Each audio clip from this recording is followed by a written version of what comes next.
بسم اللہ الرحمن الرحیم۔ السلام علیکم ناظرین، آج جو ویڈیو آپ کے ساتھ شیئر کرنے لگی ہوں یہ آپ کے لیے بہت معلوماتی اور آپ کے نالج میں اضافہ کرے گی۔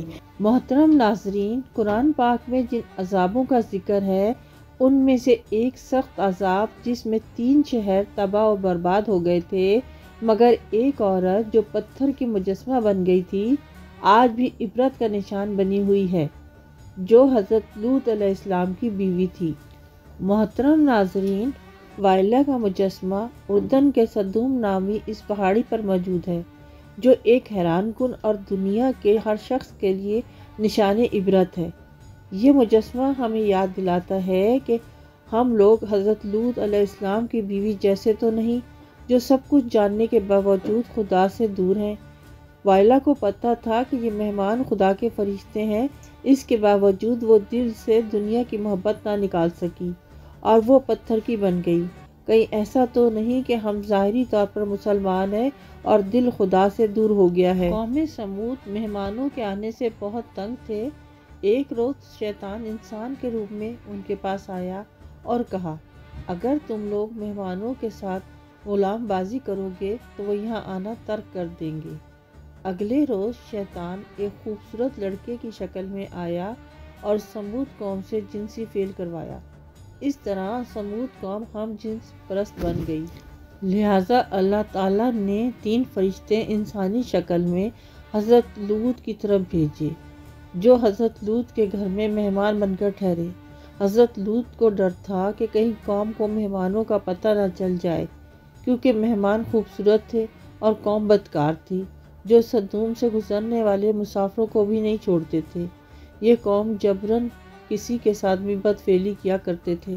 حضرت لوط کی بیوی نے جب دیکھا کہ گھر میں 3 خوبصورت نوجوان ٹھہرے ہیں تو اس کے دل میں یہ شرارت پیدا ہوئی کہ میں کیوں نہ صدوم کے لوگوں کو خبر دوں کہ ہمارے گھر خوبصورت لڑکے آئے ہیں، تاکہ اگر لوگ انہیں پکڑ سکیں تو پکڑ لیں۔ حضرت لوط کی بیوی ایمان نہیں لائی تھی، وہ کافر تھی اور قوم کے برے کام کی حمایت کیا کرتی تھی۔ اس کا نام وائلہ تھا۔ سمود قوم کو جب نوجوانوں کے آنے کا پتہ چل گیا تو حضرت لوط کے گھر کا محاصرہ کر لیا اور گھر میں داخل ہونے کی کوشش کرنے لگے۔ حضرت لوط علیہ السلام نے قوم کو سمجھاتے ہوئے کہا، یہ میرے مہمان ہیں، لہٰذا تم یہاں سے چلے جاؤ، اور کہا کہ تم وہ کام کرتے ہو جو کسی قوم نے نہیں کیے۔ تم عورتوں کو چھوڑ کر مردوں کے پاس جاتے ہو، تم گمراہ ہو چکے ہو۔ حضرت لوط علیہ السلام نے کہا، تم قوم کی بیٹیوں سے نکاح کر کر اپنی جنس کی خواہش مٹا سکتے ہو۔ قوم نہ مانی اور آپ کے گھر میں زبردستی داخل ہونے کی کوشش کرنے لگے۔ حضرت لوط علیہ السلام اپنی بیوی وائلہ اور دونوں بیٹیوں کے ساتھ شہر کو چھوڑ کر چل دیے۔ جیسے ہی شہر سے باہر نکلے تو آسمان سے آگ برسنا شروع ہو گئی اور لوگوں کی چیخ و پکار آنا شروع ہو گئی۔ شدت کے ساتھ دھماکے بھی ہو رہے تھے۔ حضرت لوط علیہ السلام تیز تیز قدموں سے نظریں نیچی کر کے فرشتوں کے ساتھ چلتے جا رہے تھے۔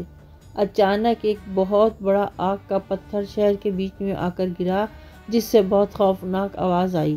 لہٰذا حضرت لوط کی بیوی، جو قوم سے محبت رکھتی تھی، اس نے پیچھے مڑ کر دیکھا تو وہ تباہی کا خوفناک منظر کی تاب نہ لا سکی اور کہا، ہائے میری قوم!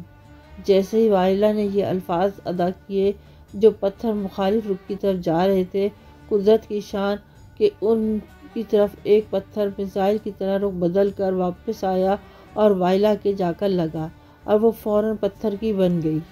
اللہ تعالیٰ نے آسمان سے آگ کے پتھر برسانا شروع کر دیے، جو زمین پہ گرتے ہی ہر چیز کو جلا دیتے۔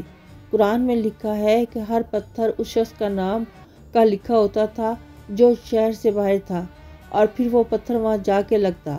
پھر حضرت جبرائیل نے یہ بستی آسمانوں پہ لے جا کر زمین پر دے ماری اور یوں ہم جنس پرست قوم کو عبرتناک بنا ڈالا۔ امید ہے آپ کو ویڈیو پسند آئی ہوگی۔ آئیے آخر میں دعا کرتے ہیں۔ اے اللہ، ہم تیری عبادت کرتے ہیں اور تجھی سے مدد مانگتے ہیں۔ اگر آپ کو میری ویڈیو اچھی لگے تو اس کو لائک، شیئر اور سبسکرائب کریں۔ دوستوں اور رشتہ داروں میں صدقہ جاریہ سمجھ کر شیئر کریں۔